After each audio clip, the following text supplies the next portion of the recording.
Hey, thank y'all for joining me today. Sorry about the hassle with that. I'm here today to talk to you about the South Carolina gas tax and how it is affecting the citizens of the state in a very poor way that needs to be um, looked at by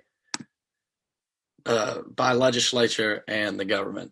So, first things I'm going to say is starting in 2017, the South Carolina gas tax was at a 16 cent per gallon. That was when the price per gallon was at a $2.02 ratio. So they wanted to increase the gas tax to help provide money because I'm sure y'all have seen driving around the South Carolina roads, they're pretty bad. And so they wanted to help increase their infrastructure and all the transportation that goes into that in a more positive manner to help their citizens commerce through their great state. But seeing as now we have a lot more problems that you wouldn't have imagined back in 2017. Having our gas, the average price be $4.48 a gallon is kind of absurd. You wouldn't have, it's over double, and you wouldn't have thought about that. So, starting in 2017, they wanted to increase it by 2 cents every year to help bring more money into the building of the infrastructure and helping it increase. And now it's at a 28 cents a gallon. Flash forward to 2022, they're making 28 cents a gallon on tax, and to still go into the roads and help increase. After in the past 5 years, they've raised over $1 billion to help increase the infrastructure and provide more to the state. So when we're looking at it from just a standpoint of money, you would think that the state has made enough money at the time to maybe take um, to suspend the gas tax. I wouldn't stop it entirely. It would suspend it for a couple months until a the national government finds something for the states to do, or the state finds something in itself to help lighten the load of the price of gas. And as a big example has been Georgia. The state of Georgia, its Governor Kemp has suspended the gas tax since spring, and he said it's going to continue to be suspended throughout the summer.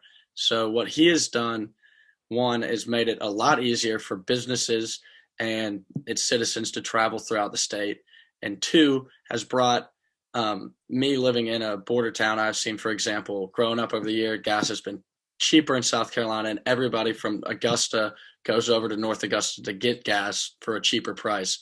But now, with it cheaper in Georgia, they're getting more money into their economy from people using their gas pumps. And so, what we're losing is we're losing money out of our pockets just to go to the government to help increase in infrastructure when right now we need an increase in what we have in our pockets. People need it's unstable times with a 9% inflation rate. We want to be able to pay for what you need to be able to pay for. So gas and the building of roads doesn't really seem like what it should be. It shouldn't be the state's number one priority at the moment. It should be helping its citizens and the people that come into the state to have an easier time.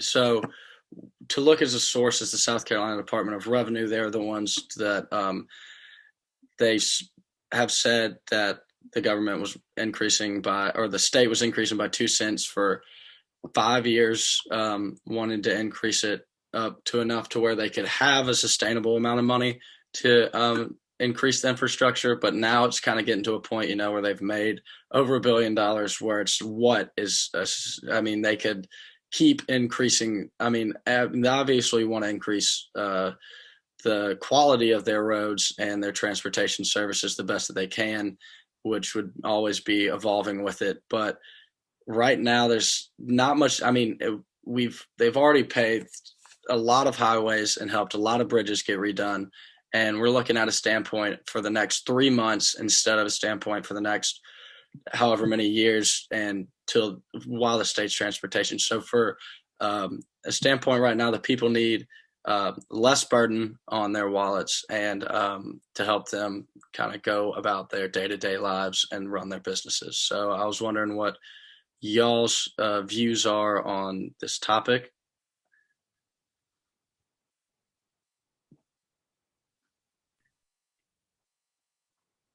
One of the biggest things I saw, and I don't know, I hadn't done a whole lot of research on it, but is that the when you suspend the gas tax, at least on the federal level, I know there was a number of studies that had been done that showed that like the savings wouldn't really get passed along to the consumer. Like I mean, obviously someone's going to save money along the road, but it's not going to like be people at the pump that are not going to be paying as much. I don't know if that's true or not, but that's just what I think I'd heard that somewhere or whatever. And I don't know. I mean, I absolutely think it's a great idea. And if it would lower the price at the pump, it's absolutely the way to go. But like, my only concern would be as long as it actually does that. Because like, you don't want to put the infrastructure or whatever the heck they're doing with it, which I don't know if they're actually even doing that, but they say they are. And I mean, wouldn't want to put that at jeopardy and then not even get the benefit of it. So the Georgia's studies have shown that Mhm. it does help with, I mean, it's 28 cents per gallon, which is, Yeah. I mean, a dollar if you're filling up half your tank. And I mean, it does save money. Every penny counts for the consumer, especially because everybody has their own different situations that they're in. So it would help the consumer and be the infrastructure on the harming of the increase of the infrastructure. I mean, they don't need to. It wouldn't be like stopping a bridge halfway through its Yeah. Yeah. construction. They've raised over well enough money to kind of get the big problems out. There's all. I mean, there's still going to be potholes. I mean, roads get destroyed. I mean, trees fall on them, the cement cracks, and so there's always those kind of problems. But I mean, for right now, at the state that the economy's in, I believe that yeah, it would be the best situation to take money off. Yeah. Yeah, so I've kind of seen like how South Carolina's kind of taken this whole basically trying to fix roads and stuff because I don't know what the highway is called, but the one that goes from Columbia up to Greenville, that passes Chapin and whatnot. They're like I guess widening the roads and whatnot. Once it gets like around peak, it's like a 2 lane Yeah, instead of like yeah. And I kind of agree with you. They should kind of like suspend the tax because with like traffic and whatnot and like whole like construction and making the roads wider, that's not going to be fixed in the next couple of months. It's going to take a couple of years. So yeah, I think that would suspending the tax and kind of focusing more on on like their citizens and whatnot would probably be a good way to go. Yeah, so I am from Georgia, and so like we don't really like what's the current like gas price in South Carolina? in South Carolina, its average is $4.46 around the state. That's an average. Okay, yeah. So in Georgia, what I've seen it be as like cheap as like I think like 388 or Yeah, like it's right at four. So yeah, it's definitely declined.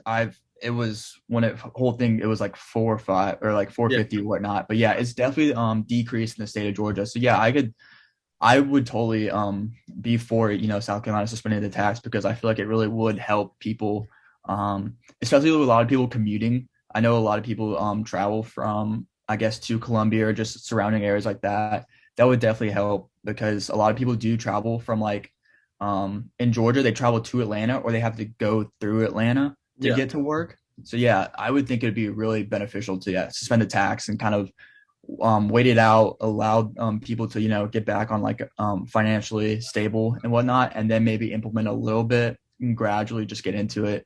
But yeah, start with the people and then go from there. Yeah, and like to just briefly like agreeing with that is like I know that I mean you obviously you have a 95 that runs through South Carolina, so everybody coming from where not to go down to Florida. And I know like when I mean I had to go from South Carolina down to Florida, and I stopped in Georgia to get gas. I was in South Carolina and I kept going until I got Yeah. to get gas because it was cheaper, and I was like, yeah, there's no need to pay more here. So like it definitely like I mean there is a difference, yeah. Yeah. Yeah, Especially if you have like massive travel routes that run through the state that like a lot of people are going to end up having to stop off and get gas. And you don't want them stopping in Georgia versus South Carolina because of tax revenue and everything else. yeah, it's and it like you said, they're putting more money into Georgia's economy by persuading people. Yeah, like you said, I kind of been in the same. So you're riding on empty. You're like, I'm not paying in this state. Yeah. Yeah, I pretty much piggyback off of what everyone else is saying. I live in South Carolina and the gas prices are high and I have to travel other places just to find cheaper gas. So I would definitely love to see a change in this. Okay. Well, if y'all don't have any more questions, thank y'all for being here.